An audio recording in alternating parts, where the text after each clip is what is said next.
Here's the one skill that over the last 20 years has allowed me to create multi-million-pound companies. And when I go back to all the things that I've learned, it comes down to this one thing. And if you can master this, then there are 6 elements in this and why this is so beneficial to you. But if you really understand this, it will make a massive impact to your relationships, to your life, financially, to your mental health, but also the ability to get what you want in life. And that is the ability to communicate with influence and persuasion and to be an effective communicator. So the first one is enhancing the relationships of people around you, whether you're talking to your team, whether you're talking to a colleague, whether you're talking to your husband, wife, girlfriend, spouse, business partner. What you want to do is make sure that you enhance the communication so everybody knows who's talking about what. Because how many times have you spoken to someone or you sent someone a message and they reply back with, "Why did you say that? I can't believe you said that." And you say, "What are you talking about? I meant something good with that." And so if you look at every argument you've ever had, every battle you've ever had with somebody, it always comes down to miscommunication, whether it's a business partner, whether it's someone in your life, whether it's a loved one. You can see that it all stems down for communications. By doing this, you can really enhance your relationships, be clear,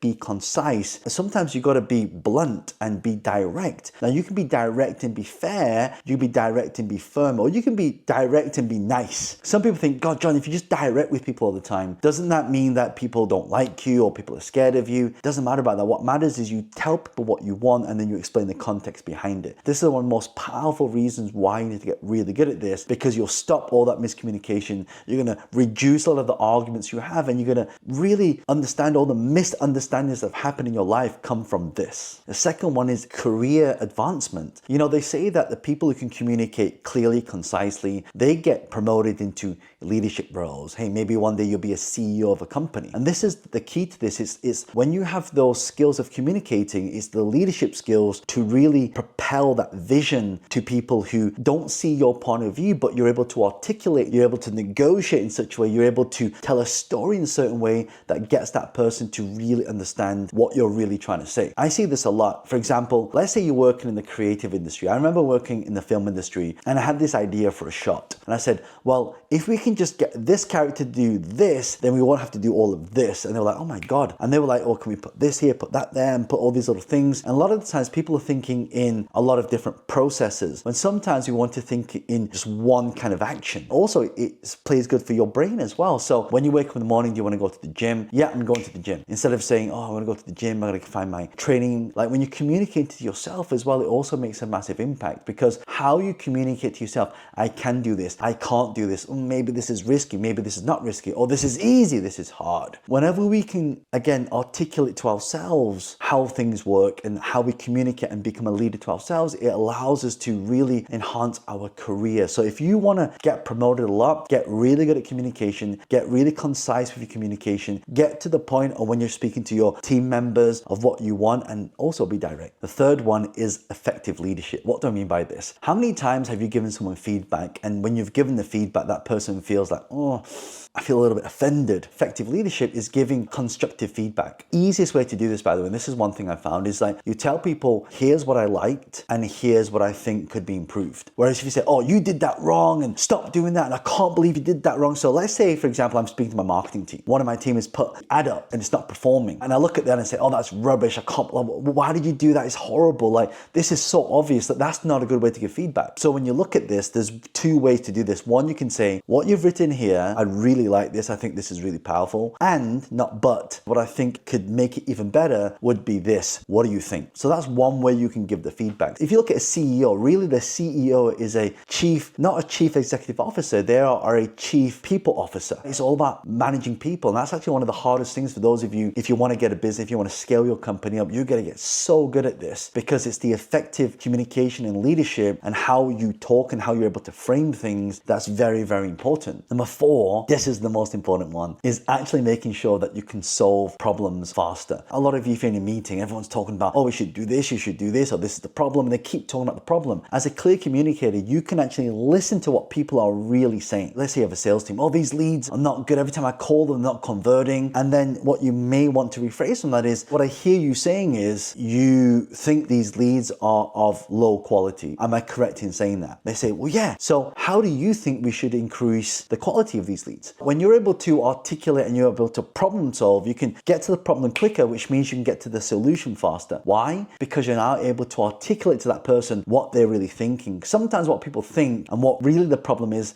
kind of a symptom of what that problem is. So if someone's not happy, for example, let's say they're working in the job and they're not happy, and you ask themselves the question, what are you not happy about? Oh, I'm not happy about, I gotta do this, gotta do this, gotta do this. But if you look at it deeper, it's the person who they have to do it with. And sometimes a lot of people, when they're working a team together, it's also important to communicate, because when you're problem solving, you're always gonna have these problems. People are always gonna come to you with these problems. But the moment you start getting clear, you start articulating really well, and you can voice, and sometimes you have to call out the elephant in the room. Sometimes you have to have those hard conversations. When I'm thinking about, when I'm communicating to my team, sometimes I say one thing to them, they say one thing to me, and it sounds like chalk and cheese. But actually, when we unravel it, we're actually saying the same thing. Sometimes you have to speak their language. You have to kind of go on their side and see it from their point of view and go, oh, I get it, I understand it. I'll give an example. So we had this company policy and company code of conduct. What is the difference? Code of conduct and code of honor. So really the code of conduct really was our company policy, but because I didn't communicate it clearly, there was like, oh, John, why is this in there? This is not our values. So the values and the vision of the company comes down to the code of honor. Company values, their vision, their mission statement. That's kind of what it is. Sometimes one word can throw somebody off. So you got to be really careful with the language that you're using as well. How do they interpret that language? Do they see it as a good thing or a bad thing? Do they see it as a confusion? Are they getting it mixed up with somebody else? And it's your job to communicate it in the right way. And so eventually in this meeting, we started talking about it and go, oh, you mean the code of honor? You mean our vision, our values? It's really important that you really pay close attention to that. The next one is increased confidence. When you're able to communicate, you give people around you confidence. For example, if you went to a doctor and you say, oh, doctor, I've got this problem, and you say, do you think you can fix it? And they're like,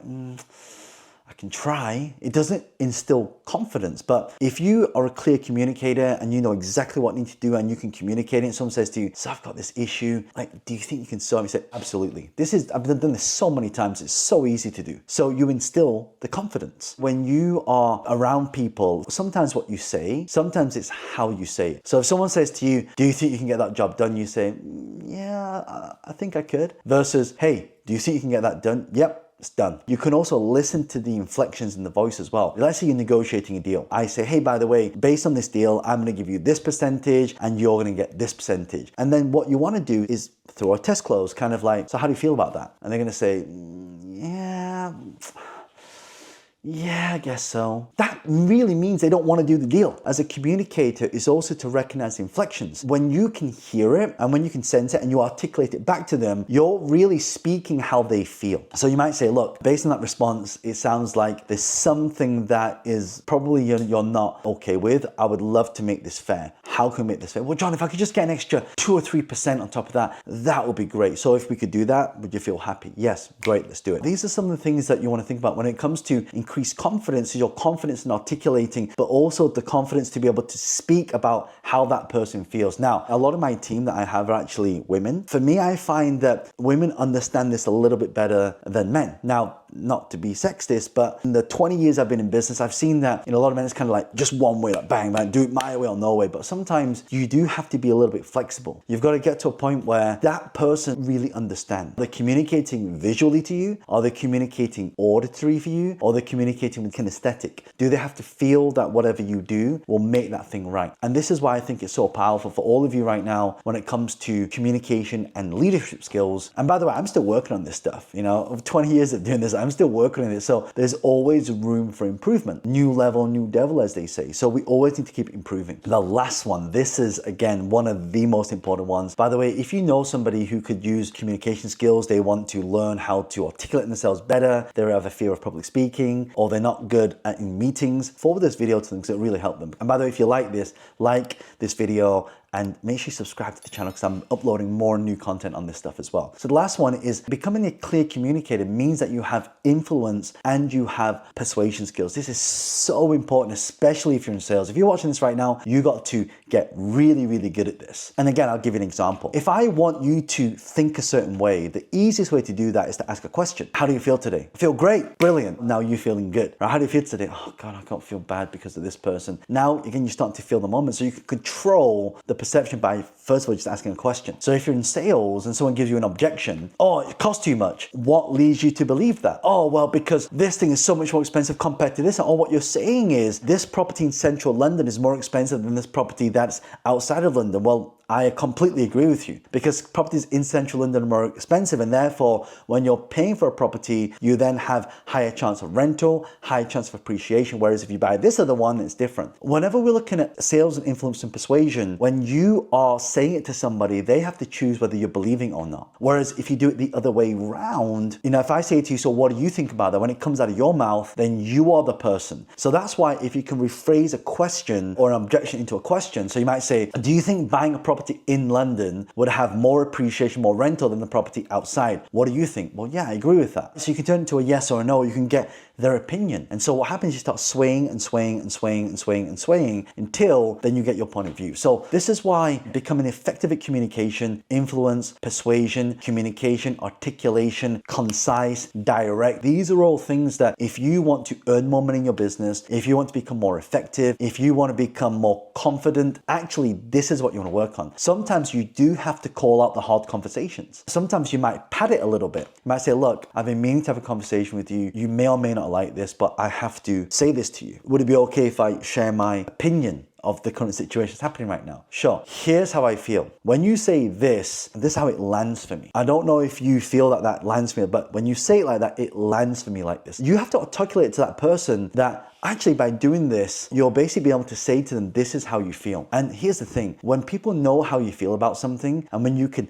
have that hard conversation, everything changes. I can tell you, in business, it's helped me so much, whether I'm negotiating real estate, whether I'm negotiating equity in a deal, whether I'm negotiating with my team on different points of view, whether I'm negotiating with my partners, whether I'm negotiating with potential JVs, joint venture partners, whether I'm trying to negotiate percentages. Like, it's so important to be able to learn the skill to communicate, influence, persuade, and be direct and be concise, and also be nice about it. Sometimes the inflection of your voice, how you say something, makes a massive impact as well. I used to do a lot of training around the world on speaker training and how you can become an effective communicator. By the way, just a quick, I would love to learn from you. How many of you watching this right now, you would love to become a better communicator? You would love to become maybe a speaker. You love to get good at meetings. You love to get good at one-to-one, or just even get better at selling your point of view, your products. And if you do, just type in the word yes below, and I'm going to get my team to create some new content. And when that content comes out, we're going to let you guys know about it, because I think it's so important that every time we do a lot of these things, we've got to make sure that we are always improving that one step further. And that's what it's about. And also, I put a link below as well for those of you that really would love to learn more as well. So if you prefer to not leave a comment, just click that link. We've got a lot of freebies that we give away. I've got a lot of free templates. If you want to learn more about social media, I've got a lot of free stuff on the link below. So if you click the link below, you can actually download a lot of that stuff for free and get started in this. I really hope you got a lot of value from this, and make sure you subscribe, leave a comment below, like the video, and also check out this video here as well.